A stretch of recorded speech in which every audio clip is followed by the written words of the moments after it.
Today's episode is sponsored by Rev, the productivity powerhouse for content creators, journalists, market researchers, and more.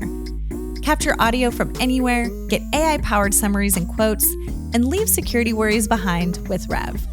Whether you're on the go or in the office, Rev's got you covered. Discover more at rev.com. Hi, I'm Kendall Kelton, and I'm your host today on The Rough Draft. Featuring honest conversations with folks from across the creative industry, The Rough Draft explores the creative process, tools, and resources used by some of the best in the business.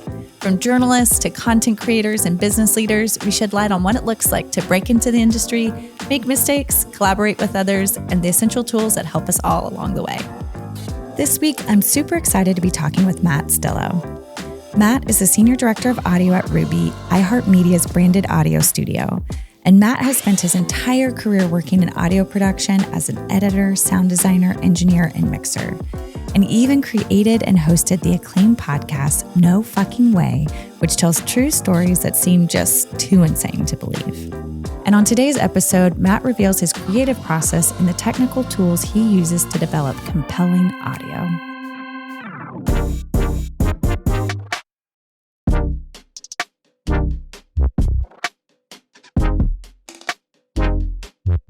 So Matt, you mentioned that boredom can spark creativity and that you tend to work best when you're being pressure prompted, like you have that deadline. So how do these like seemingly opposite forces drive your creative process? So I'll start with boredom. I think that when you're constantly bombarded with screens, with like inputs, it's difficult for your mind to do its best work.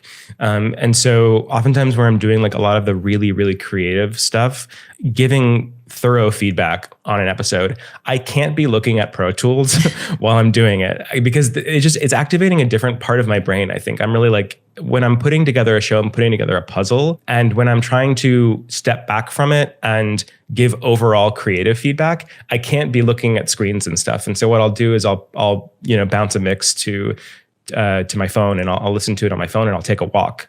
And it's only because I actually think that that's how a lot of people listen to shows. They're doing something else. They're doing their chores, they're cooking, whatever. They're kind of half listening. And so I kind of put myself in that state when I'm doing stuff like that, and not just reviewing work, but even when I'm writing something. Sometimes I'll go on a walk and I'll just start talking about the thing to myself. I do this all the time. People in my neighborhood probably think I'm insane. But I just feel like when I'm not looking at screens and when I'm moving my body and I'm creating a separate space, like you start free associating. It's almost like meditating. People talk about if you just focus on your breath and you let your mind wander, but you always come back to your breath, you really start unlocking like the neuroplasticity in your mind, and you're able to think in ways that are beneficial to you throughout the day, even just doing that small practice in the morning. And so I kind of feel the same way when I'm able to like let my mind wander and look at the trees and hear the birds and not be bombarded by inputs. I am able to get to that place where I'm free associating. I'm thinking about something in a freer, more open way.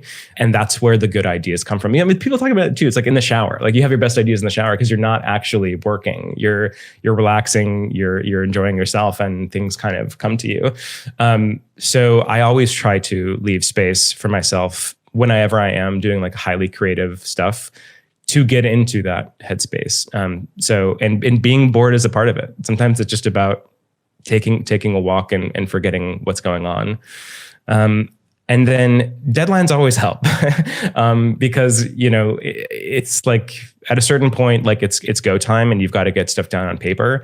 And so I'll set deadlines for myself, even if there's not deadlines, because it's the only way that I'll get things done. And there's a great book called Atomic Habits, which I encourage everyone to read. And it talks about like, goals are great, but if you don't have a system to get there, you're never going to get there.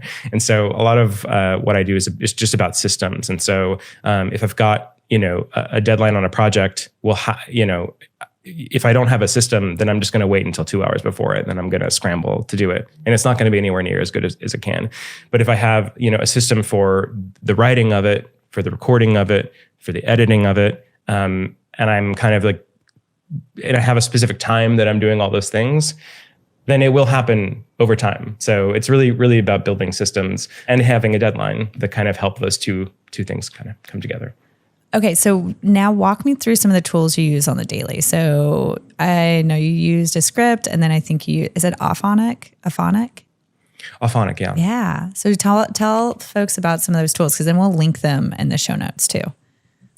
Yeah, absolutely. I'm happy to talk about Descript. So, and this all came through that project that I was talking about, where we used all these AI tools to create the show. Basically, through doing that, we found a lot of great tools like Descript. And Descript is, I'm sure a lot of people know it because you can pop a recording in there, it'll auto transcript. Gone are the days of transcribing anything, right? It doesn't get all the way there, but it gets like 95% of the way there. It's great to just be able to, and for people who like think about audio like I do, like a story, it's really great to just see it down on paper, because you can kind of like understand larger chunks of audio than when you are just listening to it linearly.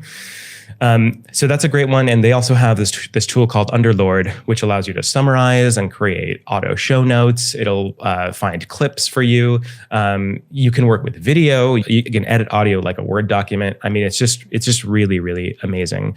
It's a great entry point for people too, for people who aren't used to working in a digital audio workstation like Pro Tools or Adobe Audition. But another tool that we found through doing this is Auphonic. And Auphonic has been around for a long time, so I don't know why it took so long for us to find them. But basically, they have these algorithms that can isolate and remove noise and reverb from audio files. We don't do anything until we run it through Auphonic, because their algorithms are just so good at isolating noise and isolating reverb and improving the quality. Like I've recorded stuff where people, they don't have headphones, they don't have a microphone, all they have is their laptop. And I'm amazed, truly mind blown at the way that it's able to isolate the voice, isolate everything else, and remove them, like separate them from each other. So we do that, and then we load everything into Descript. And that puts editing in the hands of producers. Like if you've got like an editor and a producer team, typically, now you can kind of meld. Like our producers now are doing a lot of editing in Descript, which has freed up our post team and allowed them to be a little bit more creative.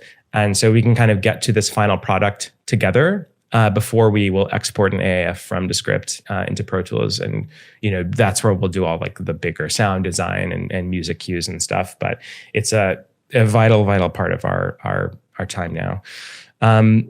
So I'd say that those are the two main tools new tools, just in the last year that we've really incorporated into our day-to-day workflow. I think it's like really also very interesting, like going back to the experiment that y'all run and how that helped influence your current workflow. And it's like a testament to this idea of it can be a tool and it can help you work better and smarter, but you still have to understand the tool and you can't let it create necessarily for you, right? Yeah.